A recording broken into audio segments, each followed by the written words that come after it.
G'day and welcome to another edition of Hef's Homebrew. Today I'm brewing up a Schwarzbier, or a German dark lager. This recipe, I guess you could say, is a third generation recipe. It comes originally from Skid Baxter. His recipe was then adapted by Little John, and now this is my adaptation of that. So it has evolved a little bit, but I will link, if I can, to their videos, and you can see what their beers were like and what their recipes were. Anyway, this is my recipe, so let's start with the base, with the dry extract.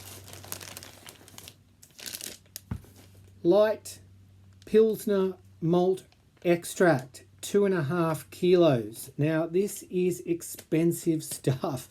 It's the first time I've ever used it. I found it quite difficult to find. I had to buy it online. $14.50 Australian, of course, $14.50 a kilo. Little John in his video said you could use light dry malt extract. I've used extra light in the past as well, which I'm sure would be fine, but I thought, at least for this first time, I'll get this stuff and see what it's like. So 2.5 kilos of this. I'm also going to add some Dex. This is a 1 kilo bag, but I'm only going to add 325 grams. I should add that I'm doing a 23 litre batch. So that's the dry stuff. Now the grains, these are already cracked from my local home brew shop. I've got 500 grams of light Munich, 300 grams of Caramunich II.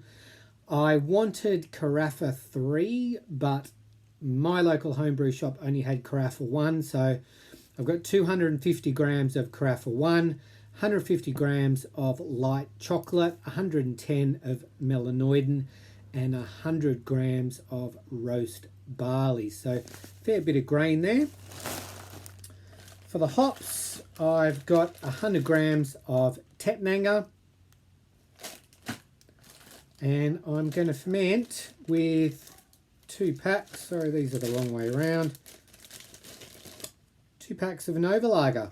I'm hoping that I will get a starting gravity of around 1050, finish at around 1010 to give us a final ABV of about 5.25%, but we'll see how we go. I'll take you along, try and get some brew day footage, and I will also, if possible, pop the full recipe in the description below. So we'll see you along the way.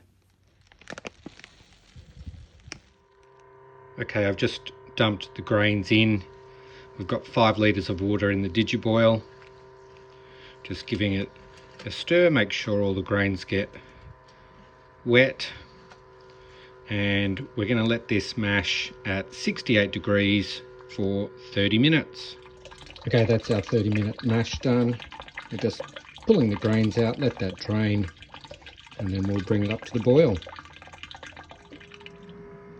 Okay, we've just come to the boil. First hop addition, 30 grams of Tettnanger for 60 minutes.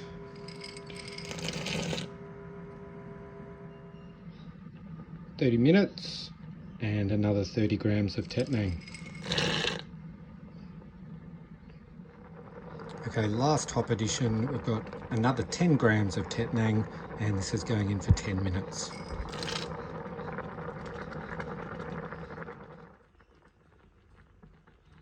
Okay, our 60-minute boil has come to an end. I'm going to add about 5 litres of cold water now to bring that temperature down, and then we'll add the dry ingredients and mix them in.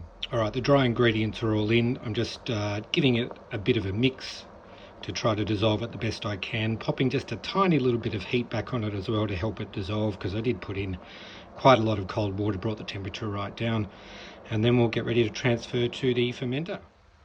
All right, I've given it a really good stir, added a little bit of heat, but I've still got some clumps in there that you might be able to see. I'm not going to worry about that too much. I don't want to bring the temperature up too high and then have to deal with trying to cool it down or putting hot liquid into a plastic fermenter. So I'm just going to leave it there. It will mean potentially that the starting gravity reading that I take won't be entirely accurate because all of the dry malt won't be dissolved, but I'm just going to deal with that this time.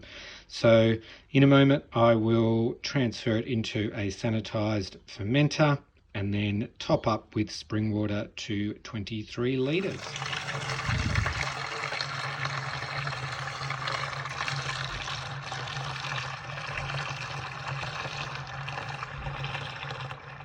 Alright, it's taken me a while to publish the other video, so it's been 2 weeks. I'm actually kegging the beer at the moment, as you can see. Nothing fancy with the setup, just transferring straight from the fermenter down here into the keg, and there should be enough left to fill a couple of bottles as well. So hopefully I'll have the next video with a taster up in a few weeks' time. Cheers.